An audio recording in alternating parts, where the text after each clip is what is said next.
Donc les amis, voilà mon fondant, il est super bon.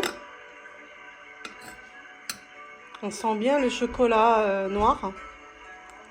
Il est super. Bonjour tout le monde. Les amis, aujourd'hui on va faire un gâteau au chocolat, un super gâteau au chocolat qui peut aussi servir comme gâteau d'anniversaire. On va travailler étape par étape. En l'occurrence là, on va commencer par la pâte d'abord. Donc pour la pâte, on aura besoin de cassonade, donc 300 g de cassonade, la moitié en farine.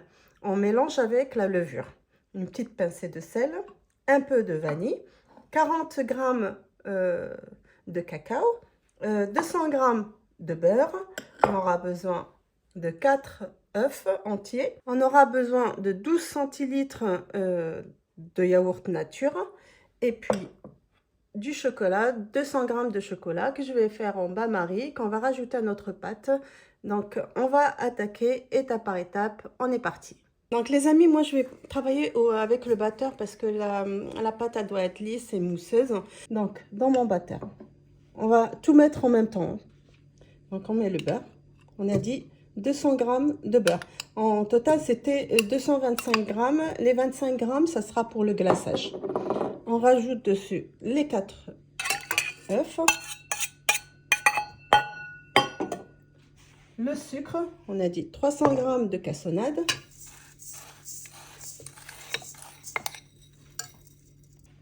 le yaourt nature, on a dit 12 centilitres. Je mets une petite pincée de sel parce que mon beurre il est pas salé. Je mets un peu de vanille, genre une petite cuillère. On rajoute la farine et j'ai mis dessus la moitié d'une petite cuillère de levure chimique, levure à pâtisserie. Donc je vais tamiser comme d'habitude. 40 g de cacao et pareil je tamise parce qu'il y a des grumeaux et la pâtisserie n'aime pas les grumeaux. Et je commence doucement le temps que ça se mélange. Donc comme vous voyez, j'ai changé d'outil, donc j'ai mis le fouet parce que voilà, une fois qu'on a mélangé, parce qu'il y avait de la farine avant, maintenant on met le fouet parce que voilà, on va rajouter le chocolat chaud dessus, donc c'est devenu plus liquide, donc c'est pour ça on a changé le fouet. Voilà. Alors pour le chocolat, il faut mettre du 70.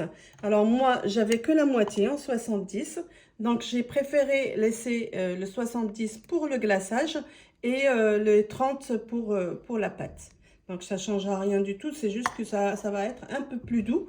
Pour les enfants, je pense que c'est mieux. Mais pour le glaçage, il vaut mieux avoir les 70. Donc les amis, j'ai pris un moule qui fait 28 sur 8. Normalement, il faudra 2 moules de 18 ronds. Mais moi, j'en ai pas. Donc voilà, parce qu'il faut le couper en deux. Enfin, il faut deux étages. Donc, mais c'est pas grave. Moi, j'utilise celui-là. Je l'ai beurré et je l'ai mis un peu au frais pour que ça tienne. Maintenant, je vais mettre ma pâte. Ma pâte, elle est comme ça, vous avez vu, comme une mousse au chocolat. Donc, je vais pousser dans les coins parce que ça gonfle au milieu. Donc, il vaut mieux bien répartir et remplir les coins. Donc, les amis, je vais enfourner à 160 degrés pendant 35 minutes à 40 minutes. On verra en fonction. Donc, je vous redirai.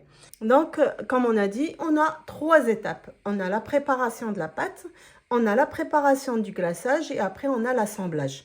Donc là, on va attaquer le glaçage. Pour le glaçage, on a dit qu'on a besoin de 100 g de chocolat 70 qu'on va faire fondre au bain-marie.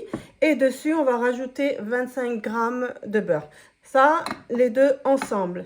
Une fois on dort du feu, on va rajouter le sucre, les 50 g de sucre glace et les 15 centilitres de crème entière. Donc, j'ai fondu mon chocolat en bain-marie avec mes 25 g de beurre. Donc, ce que je vais faire, je vais rajouter dessus le sucre glace. Donc, comme on a dit, c'est pas un miroitage, c'est un glaçage. Et on rajoute la crème. Donc, et je mélange le tout. Donc, il va être un peu liquide, c'est normal. Mais dès qu'il va commencer à refroidir, il va se durcir. Donc, voilà mon glaçage. Il est joli. On va le mettre de côté, on va le laisser refroidir. Et on va aller voir notre gâteau. Donc, mes amis, j'ai sorti le gâteau. Il m'a pris 40 minutes. Exactement 40 minutes. On va le laisser poser pendant 10 à 15 minutes. On ne le touche pas pour le moment. Donc là, je vais l'ouvrir. Je vais enlever. C'est pour ça que j'aime bien ce genre de choses parce que c'est facile pour le démoulage. Vous voyez, il y a de la place en fait pour le couper, pour le faire en deux. Donc il est super. Donc je le mets à l'envers. J'essaie d'enlever. Voilà, vous voyez, il est super. C'est pour ça que j'aime bien mettre du papier cuisson parce que voilà, c'est facile après à démolir. Donc là, je vais commencer à le couper en deux. Alors, on va commencer par les coins. Pour couper en deux, on va mettre la main. On va commencer à rentrer. Voilà. Et on tourne. Comme ça, on a la même épaisseur.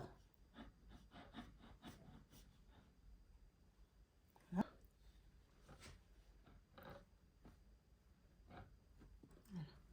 Alors. Donc, comme vous voyez, là, j'ai mis, donc, j'ai fait une incision partout. D'accord? Maintenant, ce qu'on va faire, on va prendre un fil. Donc, on prend le fil et on va aller, là, on a mis en incision. Comme ça.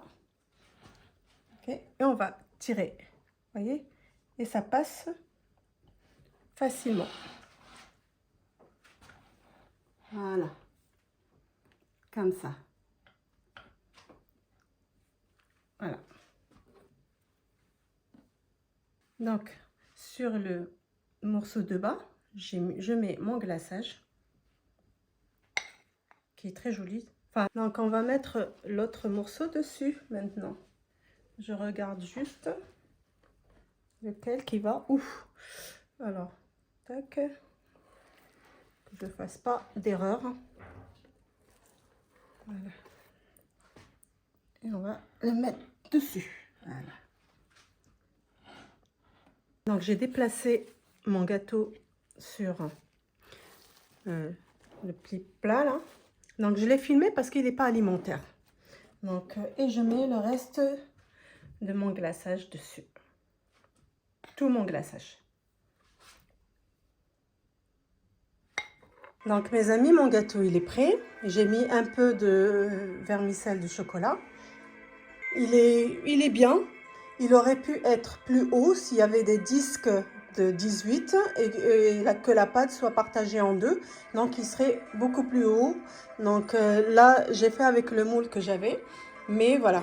Donc, là, on va le couper.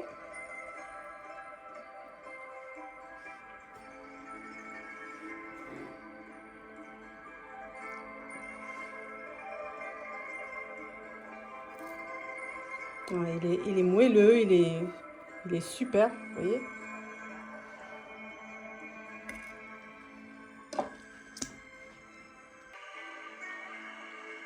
Essayez-le et n'hésitez pas de me donner votre avis.